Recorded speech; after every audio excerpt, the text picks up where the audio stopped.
वनवासबाट मुक्त शिव।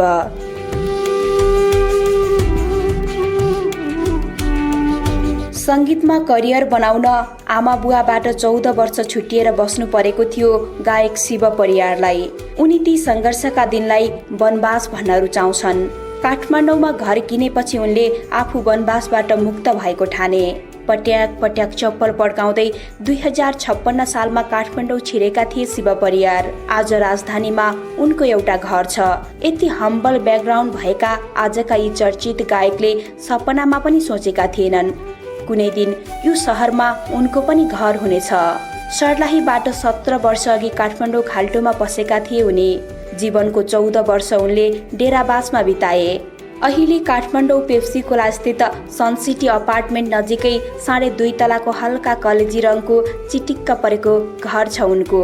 घरको कालो गेटबाट छिर्ने बित्तिकै हुन्डाई कम्पनीको गाडी पार्क गरेर राखिएको देखिन्छ। 3 आना जग्गामा फैलिएको घरको तल्लो तला उनले भाडामा दिएका छन्। आमा बुवा, श्रीमती, छोरी र 2 बहिनीका साथ उनको घर गुलजार छ। 3 वर्ष अघि उनले यो घरको स्वामित्व हासिल गरेका थिए। 14 वर्षे वनवास। म त अन्धकार हिसाबले हिँडेको मान्छे।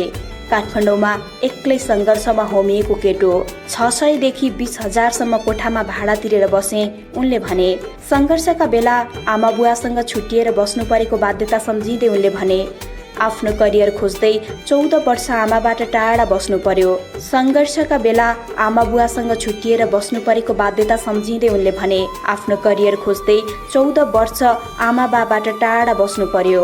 श्रीराम वनवास गए जस्तै भयो मेरो जीवन। कुनै बेला एउटा राम्रो कोठाका लागि तडपिएका थिए उनी। एकपटक 2500 भाडा पर्ने कोठा साह्रै मन परेको थियो उनले सम्झिए। तर त्यो बेला महिनाभरि स्कुल पढाएको तलब जम्मा 2000 आउँथ्यो। मैले त्यो कोठा आँट्नै सकिनँ। त्यो कोठाको तस्बिर भने मनमा अझै पनि झलझली आउँछ। दालमोठ चिउरा र रियाज। स्टेजमा गाउन जाँदा अहिले पनि शिवलाई उनका मिल्ने साथीहरू दालमोठ चिउराको बल निकाल्छ है यसले भन्दै जिस्काउँछन्।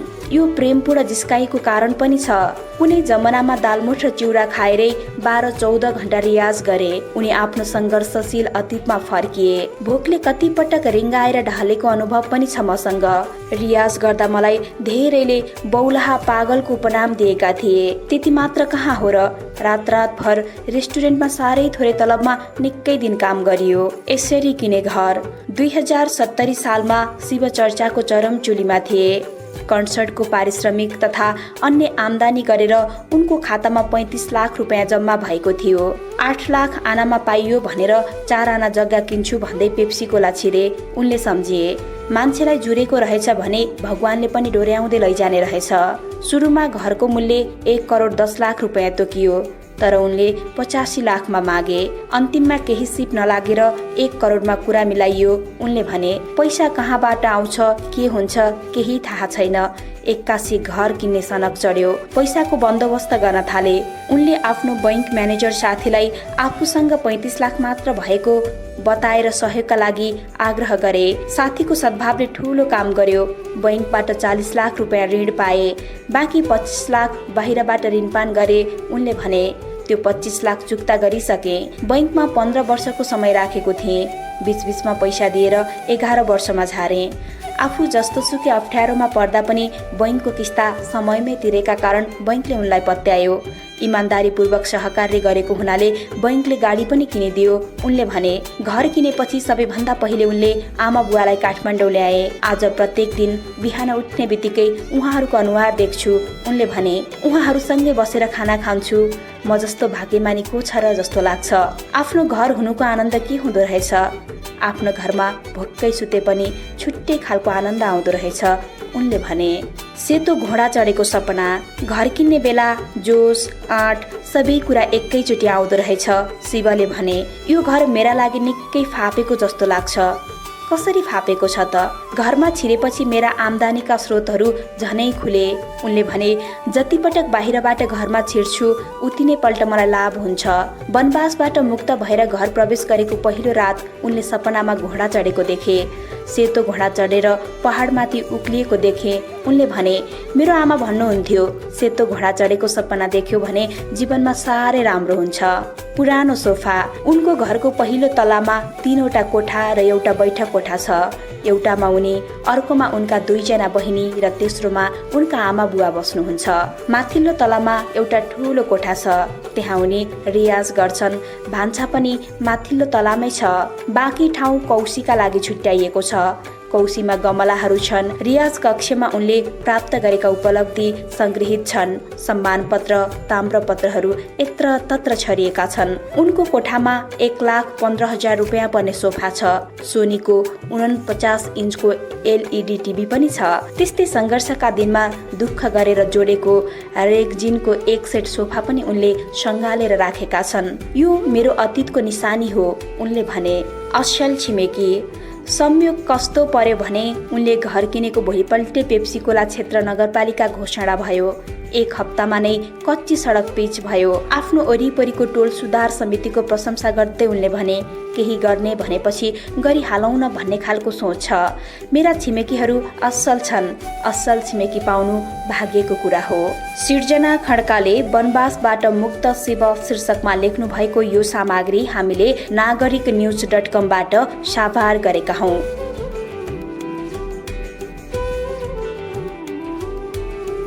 सङ्गीतमा करियर बनाउन आमा बुवाबाट 14 वर्ष छुटिएर बस्नु परेको थियो गायक शिव परियारलाई। उनी ती सङ्घर्षका दिनलाई वनवास भन्न रुचाउँछन्। काठमाडौँमा घर किनेपछि उनले आफू वनवासबाट मुक्त भएको ठाने। पट्याक पट्याक चप्पल पड्काउँदै 2056 सालमा काठमाडौँ छिरेका थिए शिव परियार। आज राजधानीमा उनको एउटा घर छ। यति हम्बल ब्याकग्राउन्ड भएका आजका यी चर्चित गायकले सपनामा पनि सोचेका थिएनन् कुनै दिन यो सहरमा उनको पनि घर हुनेछ। सर्लाहीबाट 17 वर्ष अघि काठमाडौँ खाल्टोमा बसेका थिए उनी। जीवनको 14 वर्ष उनले डेराबासमा बिताए। अहिले काठमाडौँ पेप्सी कोला स्थित सनसिटी अपार्टमेन्ट नजिकै 2.5 तलाको हल्का कलेजी रङको चिटिक्क परेको घर छ उनको। घरको कालो गेटबाट छिर्ने बित्तिकै हुन्डाई कम्पनीको गाडी पार्क गरेर राखिएको देखिन्छ। 3 आना जग्गामा फैलिएको घरको तल्लो तला उनले भाडामा दिएका छन्।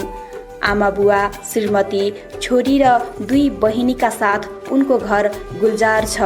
3 वर्ष अघि उनले यो घरको स्वामित्व हासिल गरेका थिए। 14 वर्षे वनवास। म त अन्धकार हिसाबले हिँडेको मान्छे।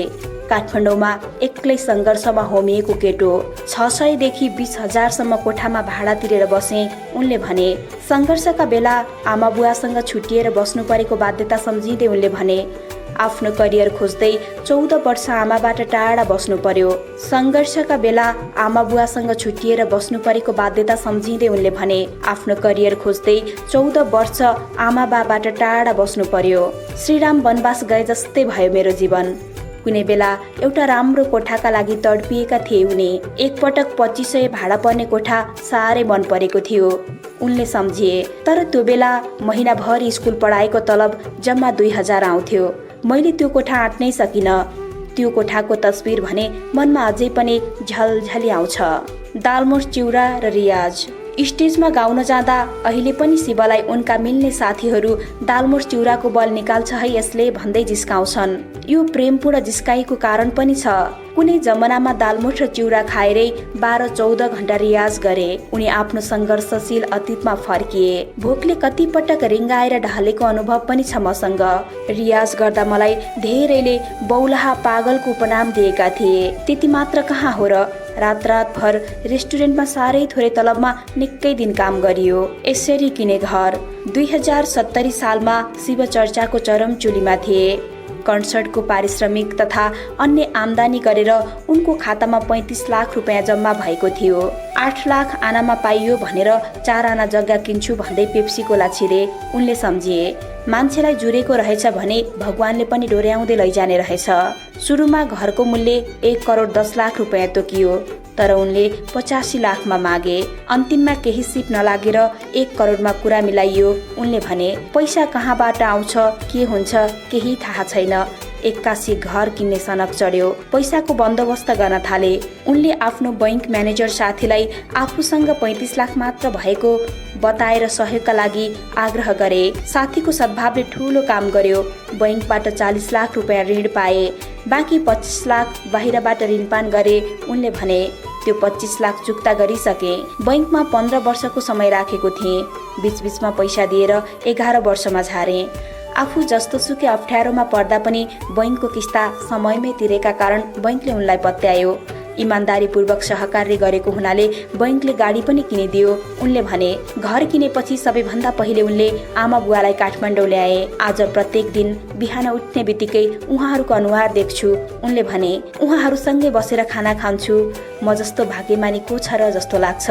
आफ्नो घर हुनुको आनन्द के हुँदो रहेछ। आफ्नो घरमा भक्कै सुते पनि छुट्टै खालको आनन्द आउँदो रहेछ। उनले भने सेतो घोडा चढेको सपना, घर किन्ने बेला जोस आँट सबै कुरा एकैचोटि आउँदो रहेछ। शिवले भने यो घर मेरा लागि निकै फापेको जस्तो लाग्छ। कसरी फापेको छ त? घरमा छिरेपछि मेरा आम्दानीका स्रोतहरू झनै खुले। उनले भने जति पटक बाहिरबाट घरमा छिर्छु उति नै पल्ट मलाई लाभ हुन्छ। वनवासबाट मुक्त भएर घर प्रवेश गरेको पहिलो रात उनले सपनामा घोडा चढेको देखे। सेतो घोडा चढेर पहाडमाथि उक्लिएको देखे। उनले भने मेरो आमा भन्नुहुन्थ्यो सेतो घोडा चढेको सपना देख्यो भने जीवनमा साह्रै राम्रो हुन्छ। पुरानो सोफा। उनको घरको पहिलो तलामा 3वटा कोठा र एउटा बैठक कोठा छ। एउटामा उनी, अर्कोमा उनका 2जना बहिनी र तेस्रोमा उनका आमा बुवा बस्नुहुन्छ। माथिल्लो तलामा एउटा ठूलो कोठा छ। त्यहाँ उनी रियाज गर्छन्। भान्सा पनि माथिल्लो तलामै छ। बाँकी ठाउँ कौशीका लागि छुट्याइएको छ।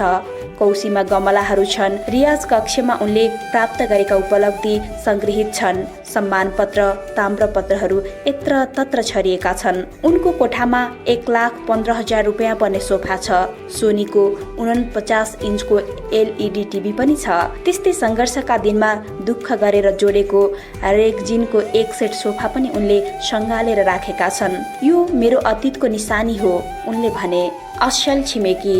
संयोग कस्तो पर्यो भने उनले घर किनेको भोलिपल्टै पेप्सीकोला क्षेत्र नगरपालिका घोषणा भयो।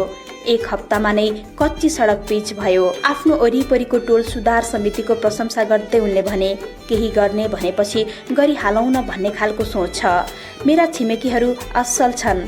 असल छिमेकी पाउनु भाग्यको कुरा हो। सिर्जना खड्काले वनवासबाट मुक्त शिव शीर्षकमा लेख्नु भएको यो सामग्री हामीले nagariknews.com बाट साभार गरेका हौं।